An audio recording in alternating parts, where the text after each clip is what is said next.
आज की क्लास में हम एक नया प्रोग्राम या कार्यक्रम जो सरकार द्वारा चलाया गया था उसके बारे में बात करेंगे, जिसका नाम है प्राथमिक स्तर पर बालिका शिक्षा हेतु राष्ट्रीय कार्यक्रम, या फिर इंग्लिश में इसे कहते हैं national programme for education of girl at elementary level. इसका शॉर्ट फॉर्म है NPEGEL। तो ये जो national programme for education of girls at elementary level था, इसमें क्या चीज़ें हैं, क्या खासियत है, उसके बारे में बात करते हैं। चलिए, इस योजना की शुरुआत सर्व शिक्षा अभियान के अंतर्गत 2003 में की गई। अच्छा, जो सर्व शिक्षा अभियान है, इससे पहले हमने उसके बारे में पढ़ा था, वो 2001-2002 में आया था, जिसका उद्देश्य था सभी को शिक्षा देना। और सभी को शिक्षा देना में एक पॉइंट ये भी था कि बालिकाओं तक शिक्षा की जो सुविधा है वो पहुंचाना, जो कि कहीं ना कहीं नहीं हो पा रही थी। तो ये जो सर्व शिक्षा अभियान है जो 2001-2002 में आया, उसी के अंतर्गत ये वाला कार्यक्रम स्टार्ट किया गया 2003 में।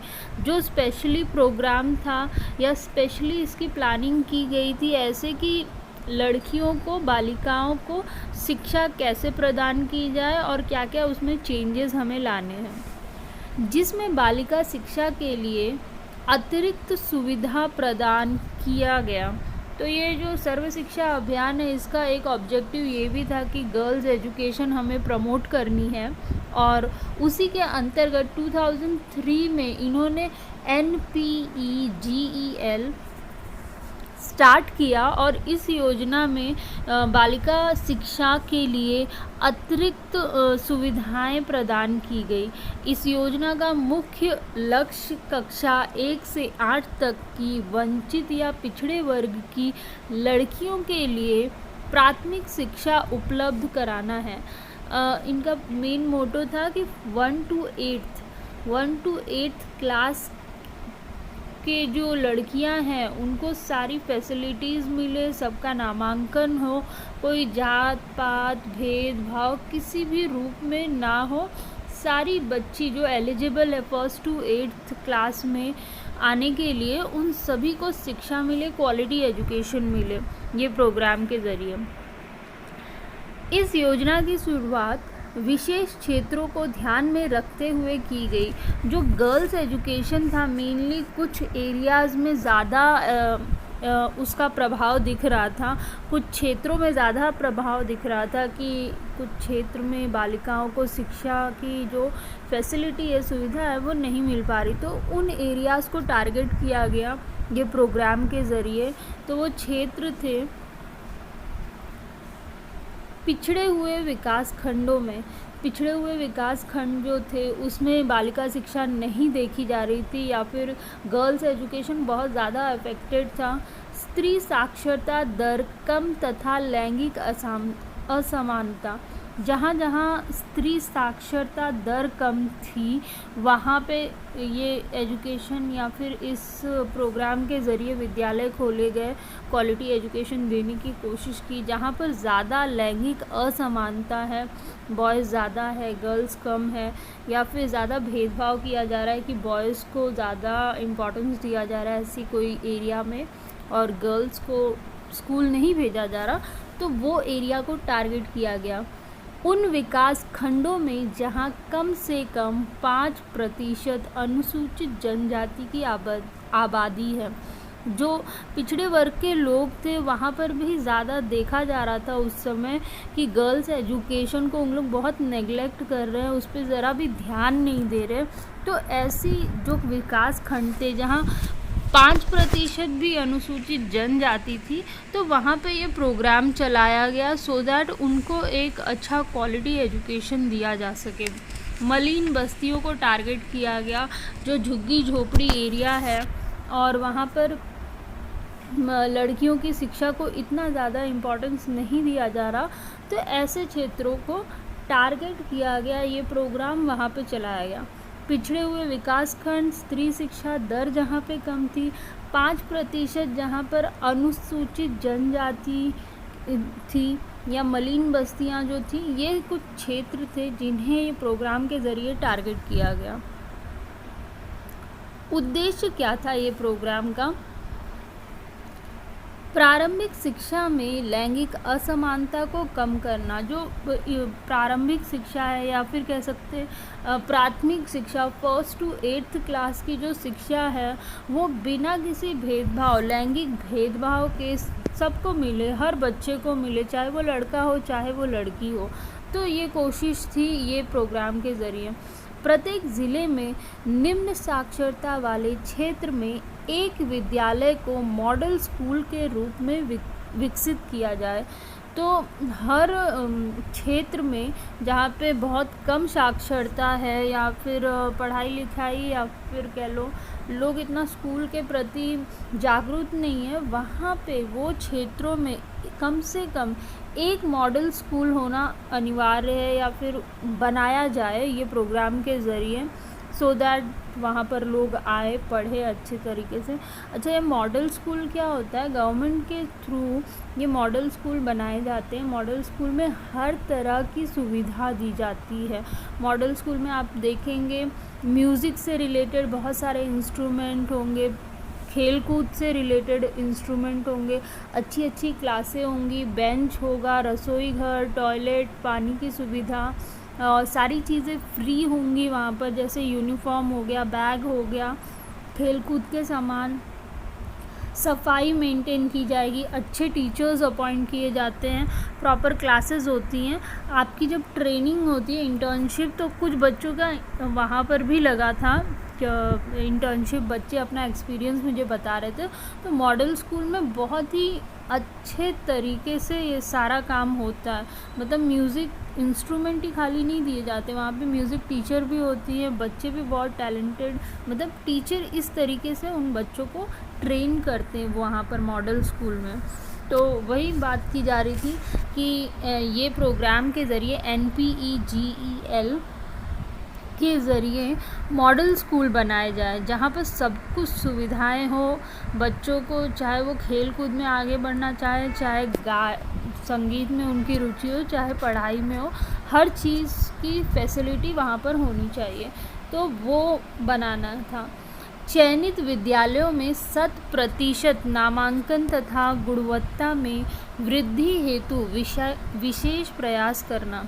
तो सेलेक्टेड कॉलेज कुछ विद्यालयों में 100% नामांकन तथा गुणवत्ता में वृद्धि, हर पॉलिसी हम जो अभी पढ़ रहे हैं, कहीं ना कहीं गवर्नमेंट का प्रयास था कि गवर्नमेंट स्कूल्स में भी क्वालिटी एजुकेशन मिले। तो इसमें भी यही था कि सेलेक्टेड स्कूल, कुछ स्कूल्स को सेलेक्ट किया जाए और वहाँ पे 100% नामांकन हो, गुणवत्ता जो है उसको बढ़ाई जाए, क्वालिटी ऑफ एजुकेशन दिया जाए, जो लोगों का नज़रिया है शिक्षा के प्रति वो चेंज हो और उनको लाभ मिले ये गवर्नमेंट पॉलिसीज़ के ज़रिए। उच्च प्राथमिक स्तर पर बालिकाओं के व्यावसायिक शिक्षा का प्रबंध करना। जो उच्च प्राइमरी स्तर था, उच्च प्राथमिक स्तर पर व्यावसायिक शिक्षा का भी प्रबंध करना। जो छोटे छोटे एंटरप्रेन्योरशिप है या फिर कह लो अगर बच्चे को जीवन के लिए हमें तैयार करना है तो यही उम्र है, मतलब पढ़ाई के समय ही उनको छोटी छोटी चीज़ें सिखाते रहना जिससे वो व्यवसाय की ओर जुड़ सके। आगे जाके जब वो अपनी बेसिक एजुकेशन कंप्लीट करे तो वो व्यवसाय से जुड़ पाए कहीं ना कहीं। तो उच्च प्राथमिक स्तर पर व्यावसायिक शिक्षा का भी प्रबंध किया गया बालिकाओं के लिए ये प्रोग्राम के ज़रिए। स्कूल छोड़ने वाली बालिकाओं को ग्रीष्मकालीन शिविर के माध्यम से शिक्षा की मुख्य धारा से जोड़ना। जो ग्रीष्मकालीन मतलब समर कैंप समझ लीजिए या रेमेडियल कैंप कह सकते हैं आप लोग, ये कभी कभी लड़कियां हैं जो स्कूल कंटिन्यू नहीं कर पाती, किसी ना किसी रीज़न से छोड़ देती है, फिर शायद उन्हें मन करे या फिर अपॉर्चुनिटी मिले कॉलेज ज्वाइन करने की, स्कूल ज्वाइन करने की, तो जो भी गैप हुआ है, जो भी उनकी पढ़ाई छूट गई है, वो ये ग्रीष्मकालीन शिविर में पूरी कर दी जाती है, या ये जो रेमेडियल क्लासेस उनकी ली जाती है, कैंप्स बनाए जाते हैं, उसमें उसको पूरा किया जाता है। उनकी स्टडीज़ जो छूट गई है उसको कवर करने की कोशिश की जाती है, और फिर वो बालिका को फिर ज्वाइन करा देते हैं। उसकी आयु के अनुसार उसे जिस कक्षा में होना चाहिए उससे जोड़ दिया जाता है। तो इस प्रोग्राम के ज़रिए ग्रीष्मकालीन शिविर या फिर समर कैंप्स भी डाले गए, चलाए गए, जिसमें जो बच्चे छोड़ देते हैं बीच में, उनकी जो स्टडीज़ छूट जाती है उसको कवर करने की कोशिश की गई। कमज़ोर साहित्य के लिए गणित, अंग्रेज़ी, विज्ञान आदि विषयों के लिए उपचारात्मक कक्षा शिक्षण की व्यवस्था की गई। तो रेमेडियल क्लास की बात की जा रही है। बच्चा किसी भी चीज़ में, अगर किसी भी सब्जेक्ट में कमज़ोर है, तो उसके लिए उपचारात्मक कक्षा शिक्षण की व्यवस्था की गई ये प्रोग्राम के ज़रिए। रेमेडियल क्लास बहुत अच्छा आयोजन था, या फिर बहुत अच्छा इनका सोच थी, क्योंकि काफ़ी बार बच्चे इसीलिए पढ़ाई से दूर होने लगते हैं क्योंकि उन्हें कुछ समझ नहीं आ रहा, वो जुड़ नहीं पा रहे हैं। तो रेमेडियल क्लास के ज़रिए बच्चे अपने सब्जेक्ट को, या फिर जिसमें उन्हें दिक्कत है, उसे ज़्यादा अच्छे से समझ पा सके और शिक्षा से जुड़े रहें। इसलिए उपचारात्मक कक्षा शिक्षण भी ये प्लान के ज़रिए इंट्रोड्यूस किया गया। ओपन स्कूल के माध्यम से उच्च प्राथमिक स्तरीय शिक्षा हेतु प्रयास किए गए। ओपन स्कूल्स बनाए गए जिसमें बच्चे आराम से एडमिशन लेके उच्च स्तरीय प्राथमिक शिक्षा पा सके। तो मॉडल स्कूल, तो हमने देखा इस प्लान का NPEGEL का मुख्य उद्देश्य था कि मॉडल स्कूल हो क्षेत्रों में, बालिकाओं के लिए रेमेडियल क्लासेस हो जो वीक हैं किसी चीज़ में, ओपन स्कूल बने, बालिकाओं के लिए व्यावसायिक शिक्षा का प्रबंध किया जाए, चयनित विद्यालयों में नामांकन 100% नामांकन एवं गुणवत्ता में वृद्धि की जाए, लैंगिक असमानता को कम करना। तो ये कुछ उद्देश्य थे। अगर आप कहें कि NPEGEL से हमें कैसे क्वेश्चन पूछे जाएंगे, तो आपको इसमें पूछा जा सकता है इसका उद्देश्य क्या था, क्या क्षेत्र थे, NPEGEL कब आया, किसके अंतर्गत आया और इसकी विशेषताएं क्या थी, तो वो आप मन से बना सकते हैं। ठीक है, विशेषताएं वही, उद्देश्य को आप जोड़ लीजिए, वही उसकी विशेषताएं हैं।